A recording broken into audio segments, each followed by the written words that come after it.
আসসালামু আলাইকুম। ভাই আসসালামু আলাইকুম। ওয়ালাইকুম আসসালাম। ভাইয়া ভাইয়া আছেন ভালো? হিস্ট্রিও দাগাই দেওয়া হবে? হ্যাঁ, আজকে কি হিস্ট্রি দাগাই দেওয়া হবে? কেন টাকা না দিলে ক্লাস করবেন না? ভাই তাই তো আমার মনে হচ্ছে পোয়েট্রি ভাই আর কথা হচ্ছে বলতে। আছে তো হিস্ট্রি আছে। আজকে তো হচ্ছে রিডিং রাইটিং হয়তো বা ক্লাস হবে। হ্যাঁ, তাহলে আমি চলে যাই ভাইয়া, জি যদি অবশ্যই। দাগাই না দেন আজকে। আচ্ছা ভাইয়া, আসসালামু আলাইকুম। ওকে, ওয়ালাইকুম আসসালাম। ভাইয়া ক্লাস কি শুরু হয়েছে? বুঝি নাই। পড়ানো কি শুরু হয়েছে ভাইয়া? মাত্র জানি। না, শুরু হয়নি। আচ্ছা, অ্যাডভান্স রিডিং রাইটিং নিয়ে আপনাদের কারো মনের মধ্যে প্রশ্ন আছে?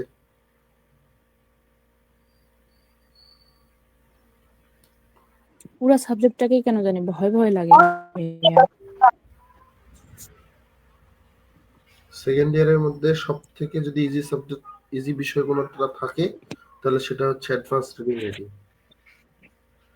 মানে ভাইয়া একটা কথা যেটা জানা ছিল। পড়ছিলাম ওই যে ক্রিটিক্যাল অ্যাপ্রিসিয়েশন, তারপরে হচ্ছে রাইম স্কিম, এই ধরনের জিনিসগুলো না, এগুলো অনেক সহজ লাগে যেগুলো ফার্স্ট ইয়ারে আর কি করা হয়েছে। তাছাড়া ভাইয়া আমরা ফার্স্ট ইয়ারে যেগুলা মানে রাইটিং এ যেগুলা পড়ছি ব্রিফের, ওগুলা যদি মানে দেই এগুলাতে হবে কি, নাকি সেকেন্ড ইয়ারের গুলাই পড়া লাগবে? ফার্স্ট ইয়ারের গুলো পড়লেই হবে। ওই জন্য আমি ওই বইগুলো বিক্রি করতে কাউকে দেই না। ফার্স্ট ইয়ারের ওই পড়াগুলো মনে থাকে, পড়া হয় আচ্ছা একবার, ওইগুলো রিভিশন দিলেই হয়ে যায়। জি। আর অনেকে তো রেজাল্ট পাওয়ার আগে বই বিক্রি করে খেয়ে দিয়ে শেষ। আমিই করছি ভাইয়া, আমি তখন বুদ্ধি পাইনি তো এই জন্য। রাইট পার্ট কি ফার্স্ট ইয়ারটা পড়লেই হবে? বুঝি নেই। রাইট পার্ট কি ফার্স্ট ইয়ারটা পড়লে হবে? জি, প্রশ্ন তো একই, এখানে তো বলা হয়নি যে সেকেন্ড ইয়ার পড়তে হবে, তাই না? বলা হয়েছে কোথাও?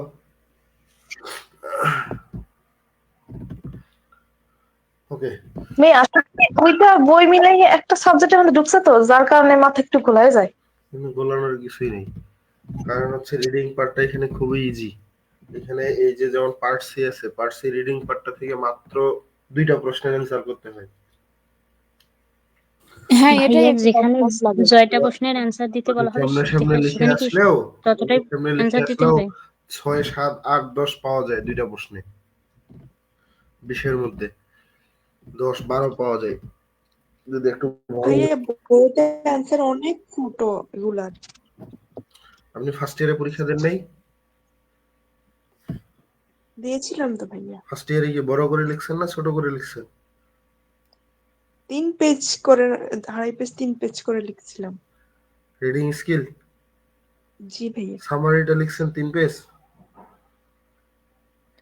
এত কিছু ভাইয়া এখন মনে নাই। না ভাইয়া, সামারি এত বড় হয় নাই যে 3 পেজ পর্যন্ত হয়, এরকম না হয় না, নাই তো। সামারি তো এত বড় না, বাট এমনি তো অনেক কোশ্চেন থাকে না। 1.5 পেজ লিখছিলাম।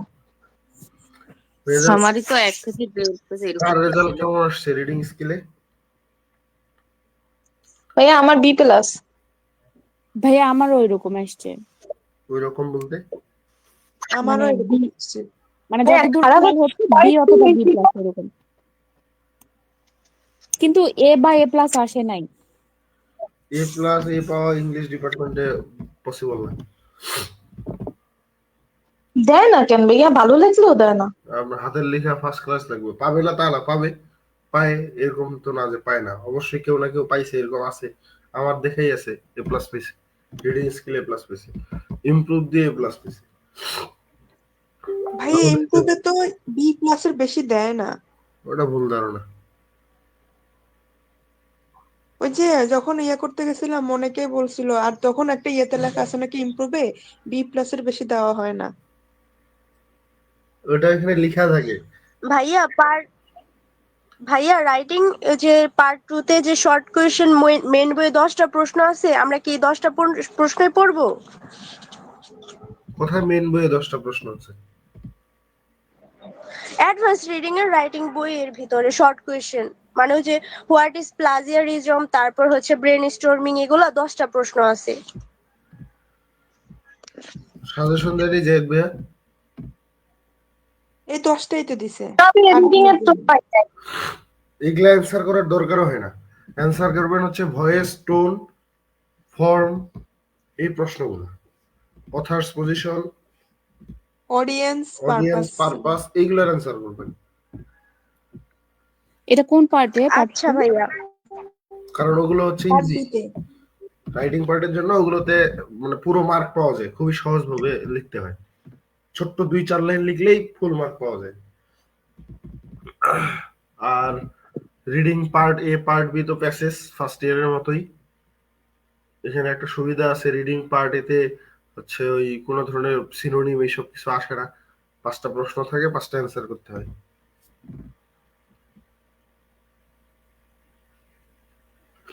রাইটিং গুলো ইজি আসে, what is paragraph, what is কি আপনার বইয়ের কোনো গল্প? বুঝি নাই।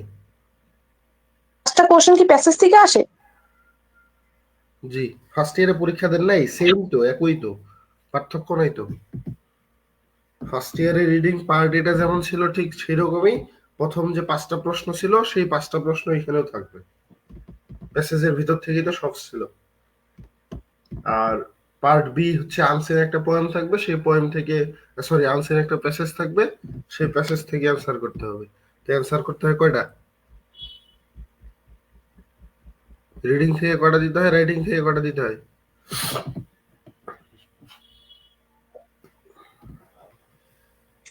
রাইটিং থেকে 3টা ভাইয়া, রিডিং থেকে সিলেবাসে মনে নেই আপনাদের কি অবস্থা? রিডিং থেকে দিতে হয় 3টা, রাইটিং থেকে দিতে হয় 2টা। বুঝেছেন?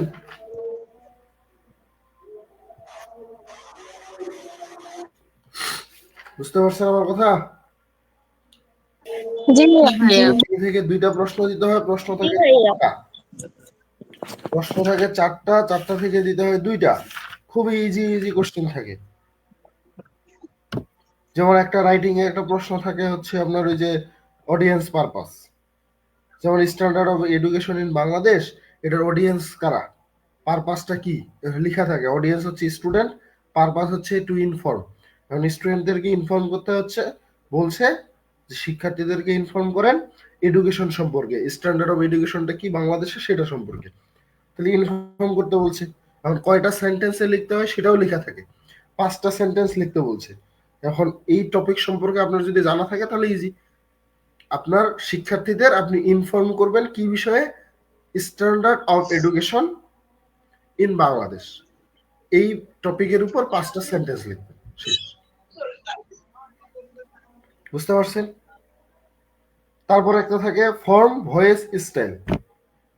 এখন টপিক দেওয়া থাকে, যেমন এই যে 21 সালে এসেছিল the status of women in Bangladesh, তো এখানে হচ্ছে টপিক কি হবে, টপিক তো দেওয়াই আছে। তারপর ফর্ম কি হবে, এখন ফর্ম মূলত কি জিনিস, গঠনটা, তাই না? এটা কি পোয়েট্রি না এসে না প্রবন্ধ না কি জিনিস, এটা নাকি ট্র্যাজেডি, এই জিনিসটা বলছে। এখন আপনার টপিক দেখে কোন কোন ফর্মে লেখা যাবে হ্যাঁ, এটা দ্য আর কি, মানে status of women in Bangladesh এসে লেখা যাবে, এই জন্য আপনি এসে বলতে পারেন। প্যারাগ্রাফ লেখা যাবে। এসে হয়, প্যারাগ্রাফ হয় না।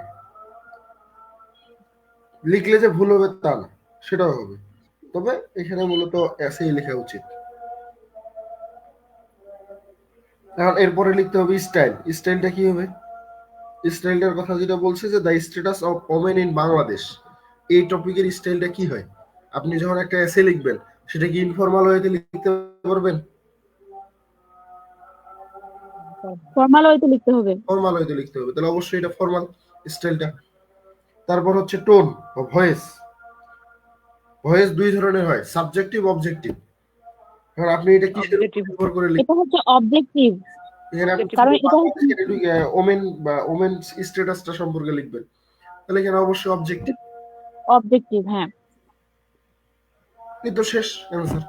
জাস্ট এটাকে এখন গুছাই লিখ। হাসনাত ভাই আমাদেরকে এই বিষয় নিয়ে একবার অবশ্য ক্লাস করাইছিল। একবার না, ভাইয়া আমার যতদূর মনে পড়ে এই টপিকের উপর 3-4 বার ক্লাস হয়েছে। আরো ক্লাস। এর থেকে অ্যাডভান্স রিডিং রাইটিং এর থেকে আর সহজ সাবজেক্ট সেকেন্ড ইয়ারে হয় না। আর পার্ট সি এর ব্যাপারটা যেটা, যে কবিতার থাকে, কবিতা থেকে অ্যান্সার করতে হয় 2টা, 4টা প্রশ্ন থাকে, 4টা থেকে 2টার অ্যান্সার করতে হয়। আর এখানে প্রশ্ন আসে কি ধরনের, ওই সামারি লিখতে হয়, বা একটা প্রশ্ন দিল এখান থেকে অ্যানালাইসিস করতে বললো, অথবা থিম দিল, টোনটা কি, এই ধরনের প্রশ্নগুলোই থাকে। আর রাইটিং 3-তে 3টা উত্তর করতে হয়, দেওয়া থাকে কয়টা? 5টা। 5টা থেকে 3টার উত্তর করতে হয়।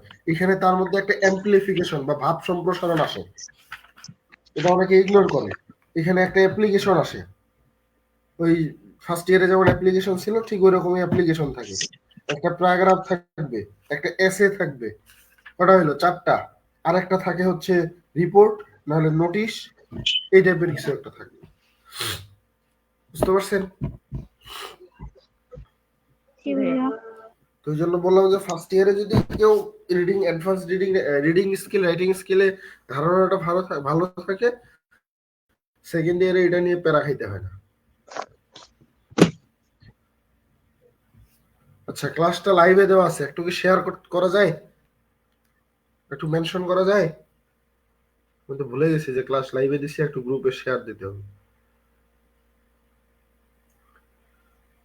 মানে প্রতিদিন এইসব জিনিস বলে বলে হয় না, নিজে থেকে যদি কেউ না করে।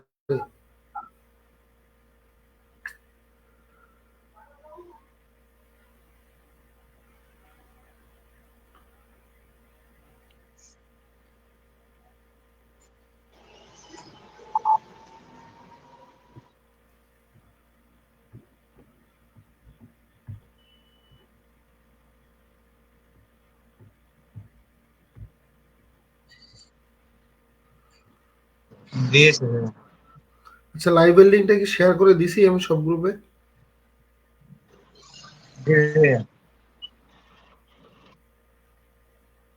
দিছি। জি ভাইয়া। ওকে, তা আপনারা একটু মেনশন করে আসেন, একটু কমেন্ট করে আসেন, রিয়েক্ট করে আসেন।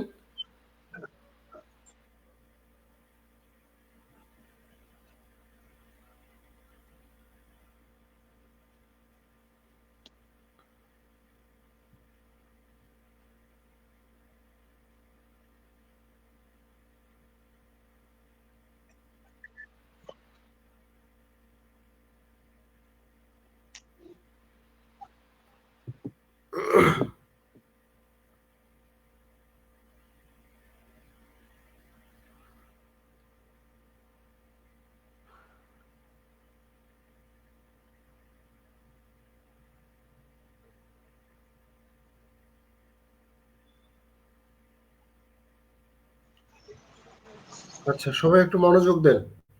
আজকের যে কবিতাটা, এই কবিতাটা আপনাদের জন্য গুরুত্বপূর্ণ।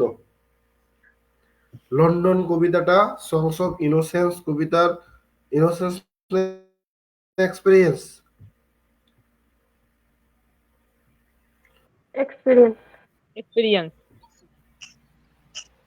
এক্সপেরিয়েন্সের মধ্যে আছে লন্ডন। হ্যাঁ ভাইয়া। ওকে, দেখেন একটু অসুস্থ আছি, আমি বেশি সময় বা বেশি বকবক করতে পারবো না আজকে, হয়তো খুব অল্প কথা বলে শেষ করব। এখানে প্রশ্ন আসবে আপনাদের কয়েকটা, যে প্রশ্নগুলো কবিতাটা ভালো মতো বুঝলেই হয়ে যাবে। যেমন সামারিটা আছে, তারপর এই লন্ডন সিটির কি ধরনের পিকচারটা দেখানো হয়েছে, এখানকার টোনটা কি, ফার্স্ট ইয়ারে এই কবিতাগুলো পড়ানো হয়েছিল, থিমটা কি, তারপর লাস্ট 4 লাইন বা 2 লাইন 4 লাইন মূলত এক্সপ্লেইন করতে বলে। এই যে প্রশ্নের উত্তরগুলো আসলে এই ধরনেরই আসবে। সবাই একটু মিউট করেন, আমি কবিতাটা একটু বুঝাই দিই। খেয়াল করবেন। আই ওয়ান্ডার, ওয়ান্ডার অর্থ কি? ভ্রমণ করি, ঘুরে বেড়াই। আচ্ছা, উইলিয়াম ব্লেকের এই যে লন্ডন কবিতাটা, এটা মূলত 1794 সালে প্রকাশিত হয়েছিল। কারণ আমরা জানি সংস অফ এক্সপেরিয়েন্স কাব্যগ্রন্থটা 1794 সালে প্রকাশিত হয়। তো এটা সংস অফ এক্সপেরিয়েন্স এই কালেকশন বা এই কাব্যগ্রন্থের অংশ। এই কবিতাটা প্রথমত এখানে কোনো একজন ব্যক্তির দৃষ্টিকোণ থেকে লেখা হয়েছে, আই দিয়ে শুরু হয়েছে এই জন্য, যা মূলত এখানে দেখানো হচ্ছে লন্ডন শহরের সে 18 শতকের শেষের দিকে যে শহরের জীবনের দৃশ্যপটটাকে তুলে ধরা হয়।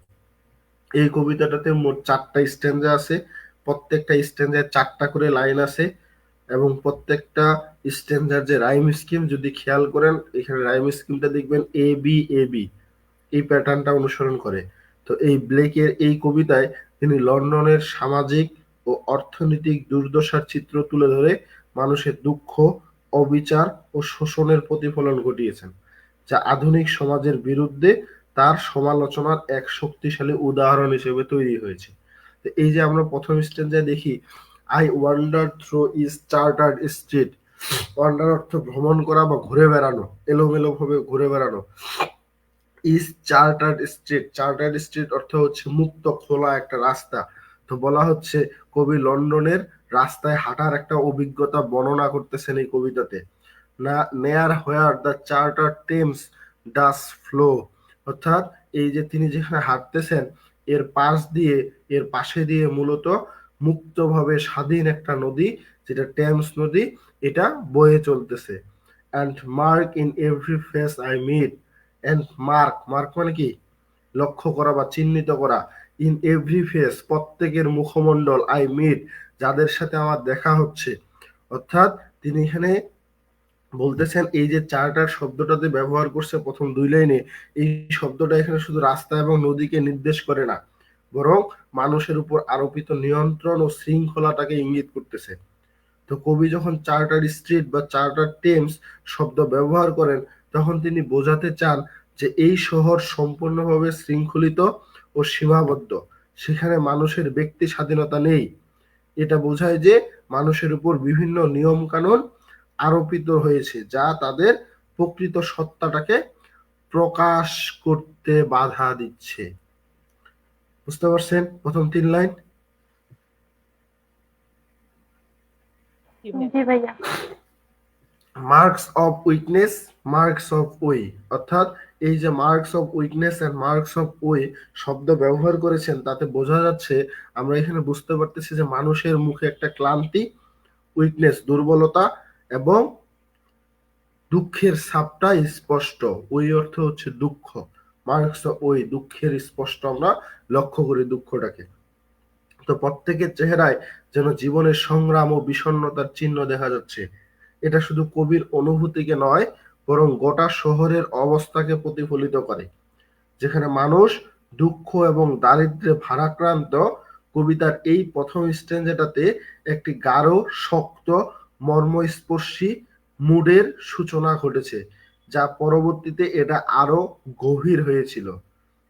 প্রথম স্ট্যান্জা বুঝতে পারছেন? জি ভাইয়া। ভাইয়া। ইন স্ট্যান্জাটা যদি খেয়াল করেন, in every Cry of every man, in every cry of every man, in every infant's cry of fear, in every voice, in every band, the mind-fogged manacles I hear. অর্থাৎ এই যে প্রত্যেকটা মানুষ কি করতেছে? কান্না করতেছে।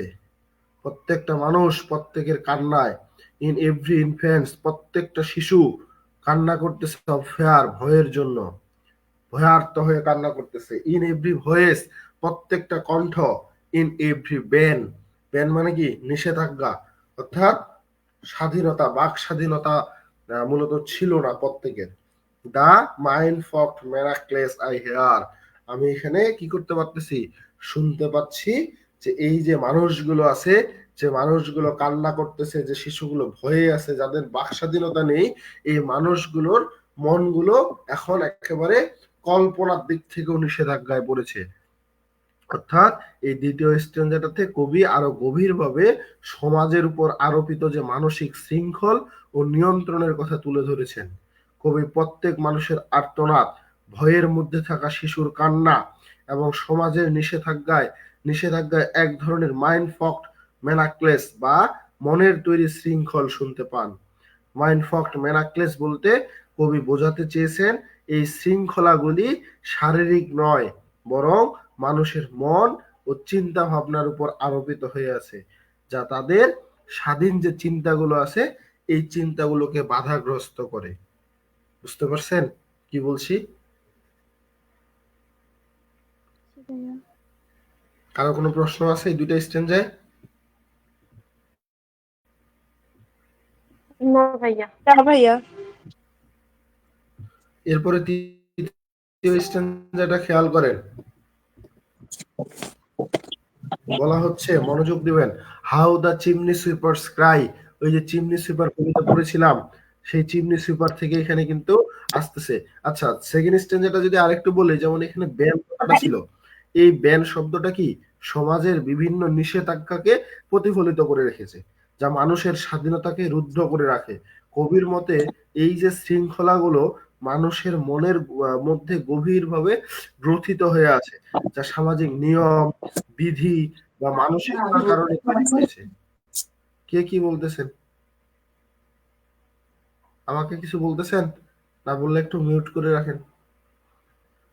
তো এটি বোঝাচ্ছে যে সমাজের আদর্শ এবং নিয়ম কারণ মানুষকে বাধা দিচ্ছে এবং তাদের স্বাধীন চিন্তার বিকাশে বিঘ্ন সৃষ্টি করতেছে। এই স্ট্যান্ডাটা, দ্বিতীয় স্ট্যান্ডাটায় কবির মনের দুঃখ ও হতাশা আরো স্পষ্ট করে দিয়েছে, যেখানে তিনি দেখেছেন যে সমাজের চিন্তাধারা মানুষকে তাদের অন্তরের গভীর থেকে মুক্ত হতে দিচ্ছে না। তৃতীয় স্ট্যান্ডাটা খেয়াল করেন, এখানে চিমনি সুইপার ক্রাই করতেছে, how the chimney sweeper Cry, কিভাবে এই যে চিমনি পরিষ্কার করে শিশুরা, এরা কিভাবে চিৎকার করে, কান্না করে।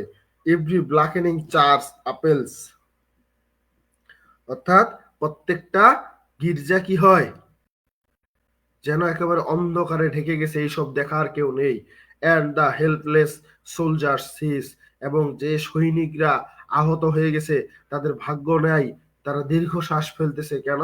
তারা এখন অসহায় হয়ে আছে, তাদেরকে কেউ সহায়তাও করে না। Runs in blood down palace walls, যাদের রক্তের স্রোত, যারা এই যুদ্ধ বা যে কোনো কিছুতে মৃত্যুবরণ করেছে, যাদের রক্তের স্রোত দিয়ে বর্তমান এই রাষ্ট্র সরকার গঠিত হয়েছে, এই প্রাসাদের দেয়াল তৈরি হয়েছে, এই কথাগুলো এখানে বলেছে।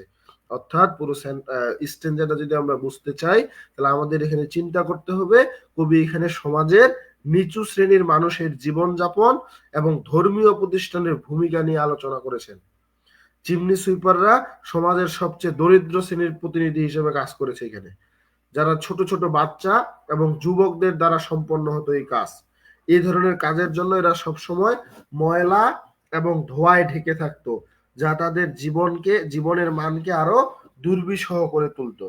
তো কবি এখানে উল্লেখ করেছেন যে চিমনি সুইপারের কান্না পর্যন্ত ব্ল্যাকেনিং চার্চ বা কালো হয়ে যাওয়া যে চার্চকে বিষণ্ণ করে তোলে, যা ধর্মীয় প্রতিষ্ঠানের উপর একটা সমালোচনা করেছেন, যে এই শিশুরা, যেখানে শিশু শ্রম নিষিদ্ধ, সেখানে শিশুদের দিয়ে এরকম কাজ করানো হয়, এবং এই কার্যের পর্যবেক্ষণ হিসেবে চার্চ কাউকে কোনো কিছুই বলে না।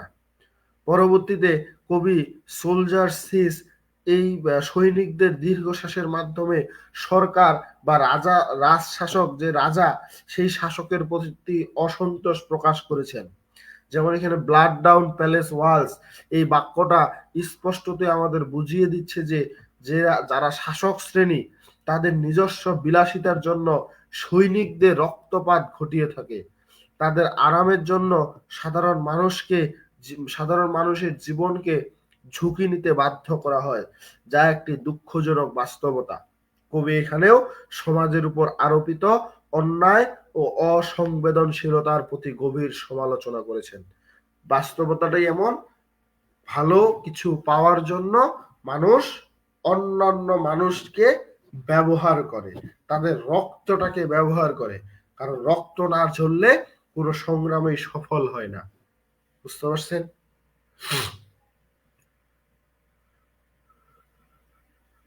জি ভাইয়া।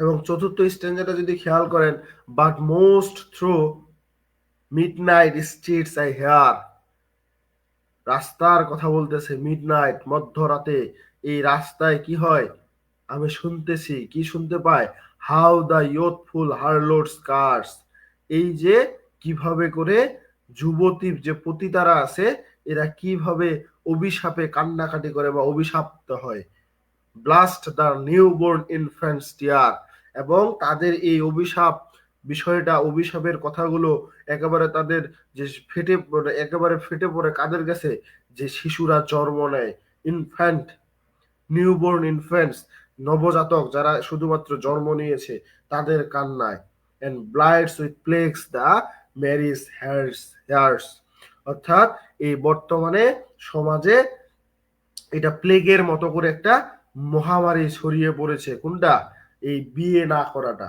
অর্থাৎ এই স্ট্যান্ডার্ডে যদি খেয়াল করে কবি সমাজের নৈতিক অবক্ষয় এবং অসারতার দিকে আলোকপাত করেছেন এখানে। সমাজের যে নৈতিক অবক্ষয় হচ্ছে, নৈতিক এবং সমাজ যে ধ্বংস হয়ে যাচ্ছে, তো এখানে ইয়ুথফুল হারলোড বা যৌবন প্রাপ্ত যে পতিতা বা যৌনকর্মীর কথা উল্লেখ করেছেন কবি, যা সমাজের দারিদ্র পতনের প্রতীক হিসেবে উঠে এসেছে। এটি ইঙ্গিত করে যে সমাজের আর্থিক দৈন্যদশা ও মূল্যবোধ অবক্ষয় এতটাই গভীর যে তরুণ মেয়েরা অল্প বয়সে এই পথে পা বাড়াতে বাধ্য হচ্ছে।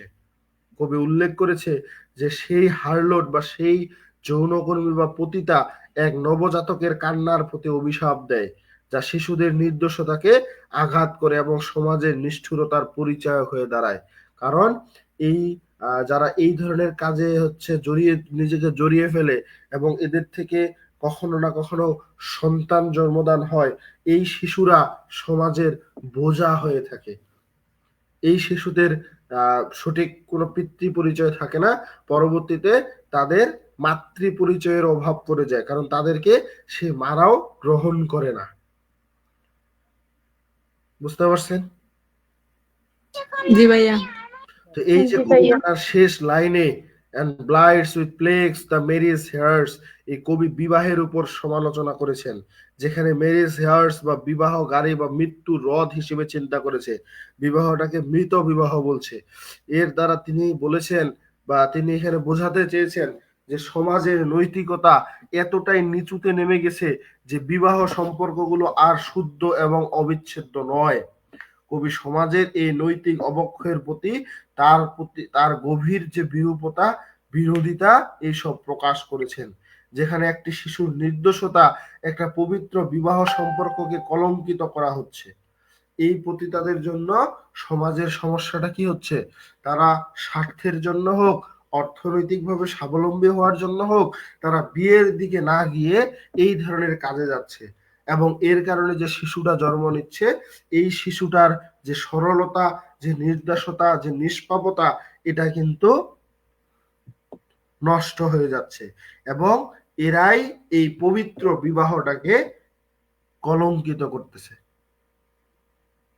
এই জন্য আধুনিক সমাজে বিয়ের প্রবণতা কমে গেছে, মানুষজন বিয়ে না করেই থাকতে চায়, কারণ এই ধরনের কাজগুলোতে মানুষ বেশি আগ্রহ প্রকাশ করে। বুঝতে পারছেন? জি ভাইয়া। ক্লিয়ার হয়েছে? জি ভাইয়া।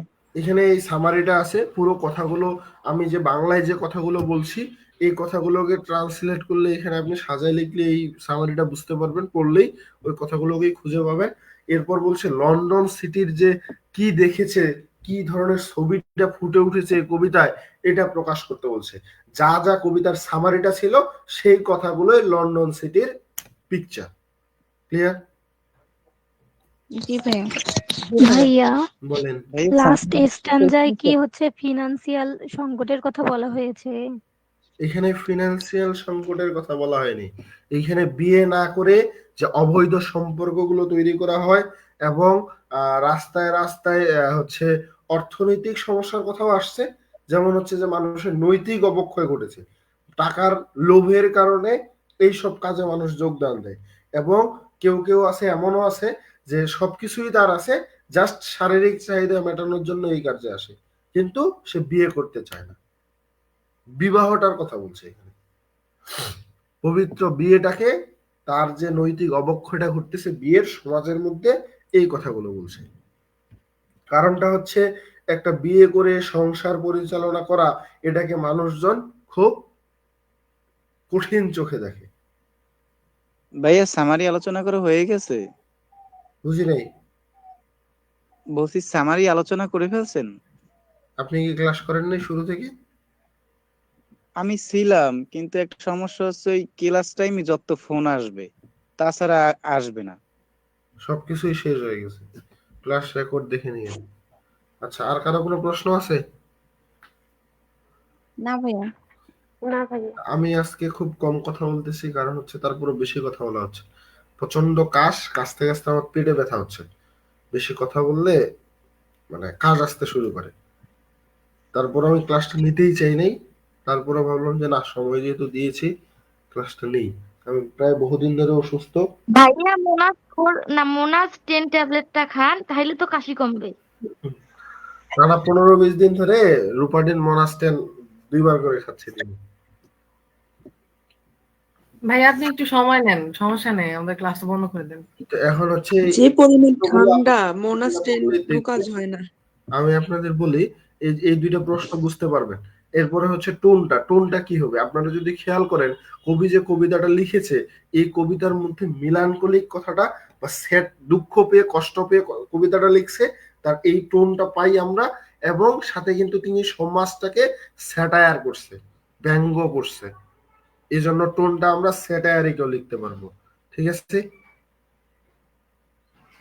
এই তাহলে মেলানকোলি, স্যাটায়ার, এই দুইটা হচ্ছে At the beginning of the poem, the speaker says that he sees marks of weakness and we in every face of the Londoners, from the infants to the grown-up men. They are victims of the social evil because of religious hypocrisy. Children deprived of their rights. Soldiers are victims of corrupt government. Mainly, newly born children are result of harlotry, for which they are inherent venereal disease from their fathers.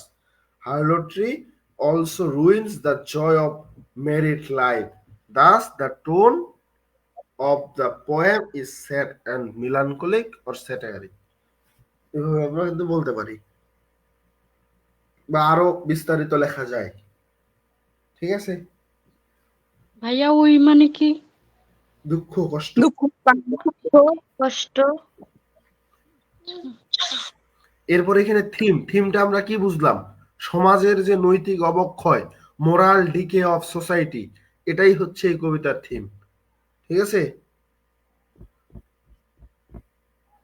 জি ভাইয়া। এই যে দেখেন, the theme of the poem is the moral decay of society. ওই একই কথাগুলো বারবার আছে, বারবার এখানে পাবেন।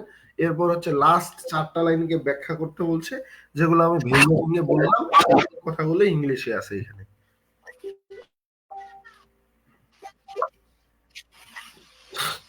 বুঝতে পারছেন? আমি নোটটা সবাইকে দিয়ে দিব, প্রত্যেকটা গ্রুপে নোটটা দিয়ে দিচ্ছি। আপনারা একটু কষ্ট করে হচ্ছে নিজেরা একটু পড়ে নেন যে সময়টা আছে। আমি এর থেকে বেশি সময় দিতে পারতেছি না, কারণ বসে আছি কিন্তু শরীর কুলাচ্ছে না। ঠিক আছে ভাইয়া। নিতে হবে ঠিক না। আছে ভাইয়া, সমস্যা নাই, একদিন কিছু হবে না আমাদের।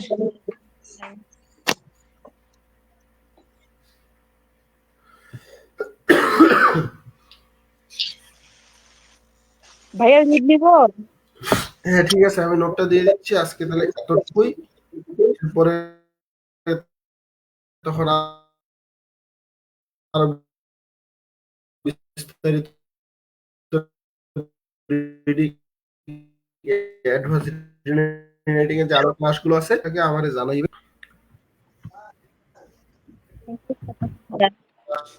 যেমন আপনাদের ওই যে পার্ট বি নিয়ে যে সমস্যাগুলো থাকে সেগুলো আলোচনা করি, ওগুলো দাগাই দিব শর্ট করে। ঠিক আছে? ঠিক আছে ভাইয়া। আমি সুস্থ থাকলে আজকে আপনাদের আরো একটা ব্রিফ দাগাই দিতাম। কিন্তু আমার দ্বারা আজকে সম্ভব হচ্ছে না। দেখাই দিয়ে দেবো। ওকে, টাটা, বাই বাই। বিভিন্ন